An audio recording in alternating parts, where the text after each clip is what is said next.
Olá! A pergunta do projeto Trabalho em Debate de hoje é para a professora Caroline Vargas. Que está no perfil Fale Carol, que vai aparecer aqui embaixo. E meus amigos e minhas amigas, olha que pergunta interessantíssima. O que é o anticapacitismo na esfera laboral? Você vai ver a resposta lá no perfil da Carol e aproveite também para seguir todos os professores e professoras do Projeto Trabalho em Debate, que eu tenho a honra, o prazer, o privilégio de coordenar junto com o Bruno Gaspar. E hoje, com a participação especial da minha amada Vânia Bonfim. Oi! Eu sou a professora Caroline Vargas, do Fale Carol, e hoje é terça-feira. Terça-feira é dia de Projeto Trabalho em Debate. Esse projeto que é coordenado pelo Rodolfo Pamplona e o Danilo Gaspar. E hoje, na última terça-feira de setembro, que é o mês da pessoa com deficiência, eu estou responsável por falar a pergunta do dia, que é: o que é capacitismo na esfera laboral? Então eu estou me sentindo muito lisonjeada por trazer essa temática para esse projeto no mês da pessoa com deficiência. Você está pronto? Vamos lá? Então vamos lá! O anticapacitismo, ele combate ao capacitismo. O capacitismo é a ideia de que pessoas com deficiência são pessoas inferiores a pessoas que não têm deficiência. Há uma hierarquização dos corpos mesmo. No direito, a gente chama de corponormatividade, quando o direito, e basicamente a nossa legislação, percebe os corpos de maneira dicotômica, como anormal e normal.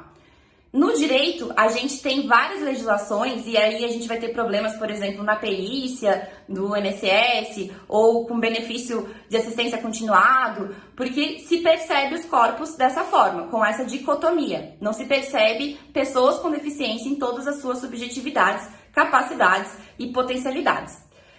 O capacitismo, ele dentro das ciências sociais, ele entende que esse sistema social, ele não percebe a diversidade dos corpos, inclusive chama isso de teoria creep, de aleijado mesmo. É uma maneira subversiva de tratar essa questão das pessoas com deficiência, de colocar na sociedade mesmo que isso é um termo super capacitista.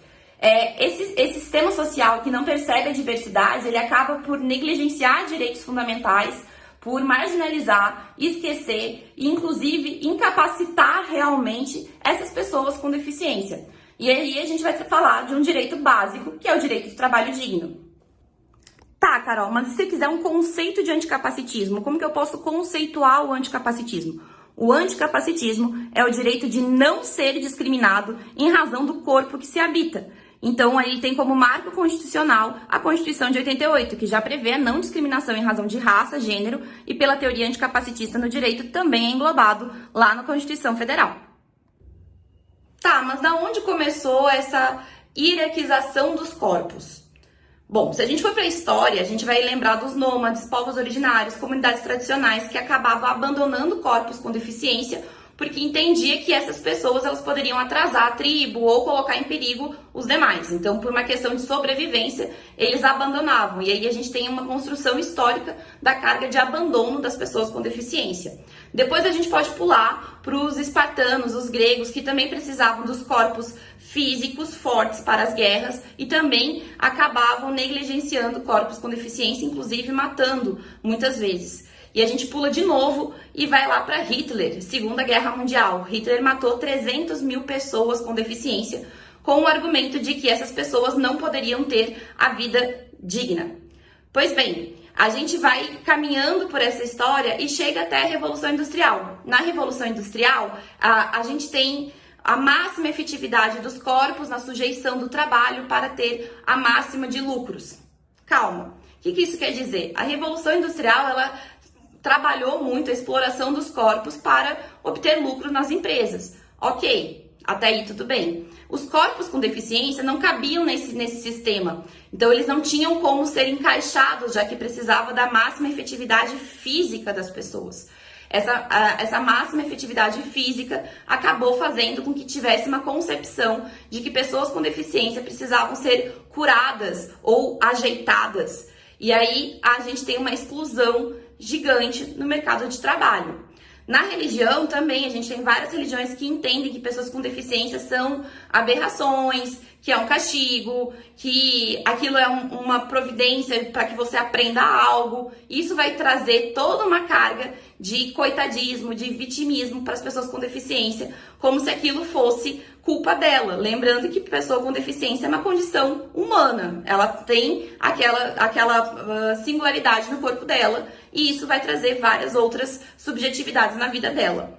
Pois bem, e culturalmente, quantas pessoas com deficiência você já viu serem retratadas?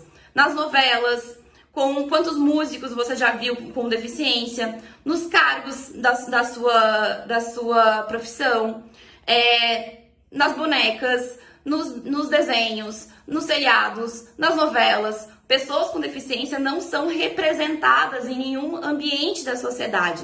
Logo, se elas não são representadas, elas também não têm representatividade, o que dificulta o nosso acesso a direitos fundamentais, por exemplo. Mas quem são essas pessoas?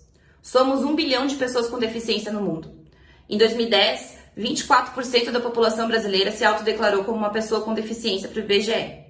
Em 2019, o Ministério da Saúde fez um estudo e encontrou que desses 24% de pessoas com deficiência, somente 28% estava no mercado de trabalho. E esse número cresce para 66% das pessoas que não possuem uma deficiência.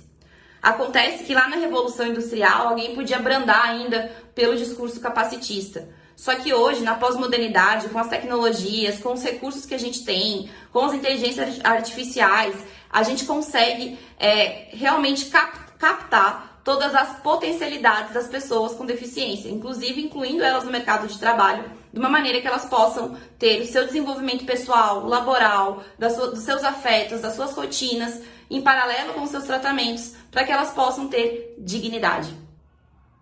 E como é a legislação no nosso país? Em 89, a gente tem a legislação da não discriminação para emprego, trabalho ou promoção da pessoa com deficiência. Em 91, empresas com mais de 100 empregados, elas têm que ter uma cota para pessoas com deficiência, de 2% a 5%. Em 2015, a gente teve a reformulação do Estatuto da Pessoa com Deficiência, e a gente tem 2 pontos importantes aqui.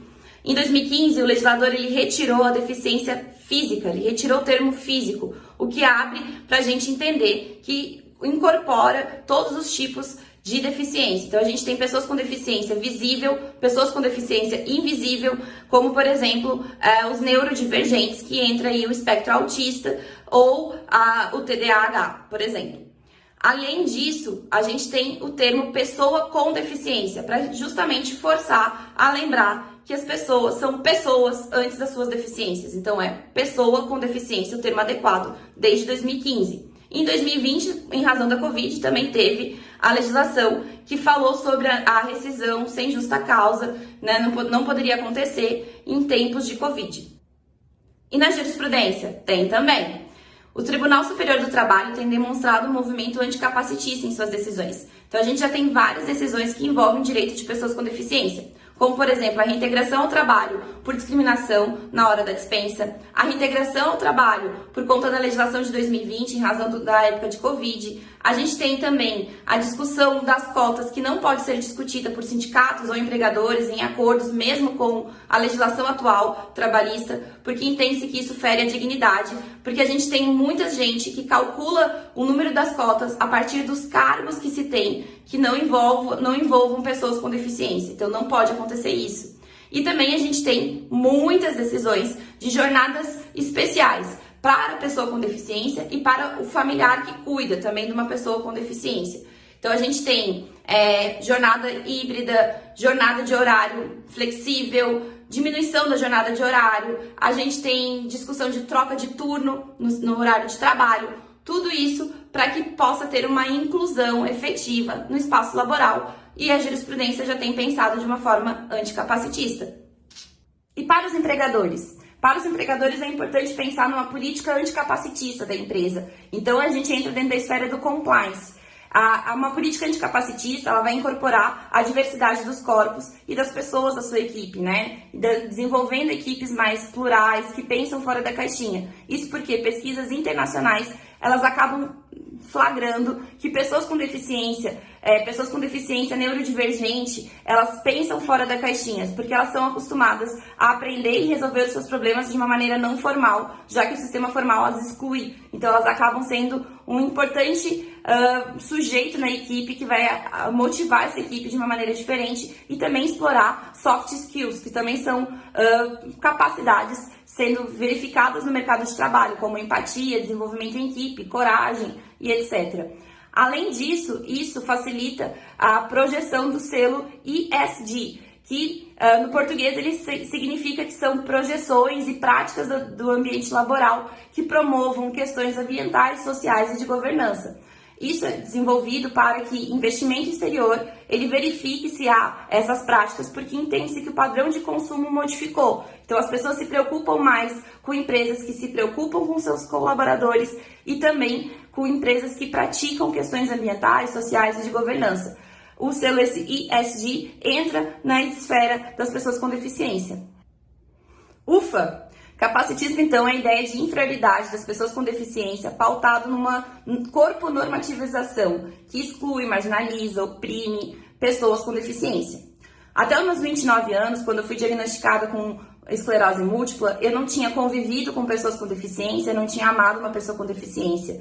E isso me fez perceber que eu era uma capacitista em potencial. Todos os dias eu luto contra o capacitismo que habita em mim. Mas eu preciso sempre levantar a bandeira do anticapacitismo. Não só porque eu me descobri uma pessoa com deficiência, mas porque eu descobri que existe um universo de pessoas, de subjetividades, de famílias que são atingidas por isso, por essa marginalização da corpo-normatividade. E por isso o direito do trabalho é tão essencial para que a gente comece a modificar essa estrutura. É necessário que a gente fale sobre o anticapacitismo na esfera laboral. Bom, chegamos ao fim dessa terça-feira. Você já sabe, toda terça é dia de trabalho em debate. Eu te espero na próxima terça-feira com outro colega respondendo outra questão de atualidade no direito. Espero que você tenha gostado.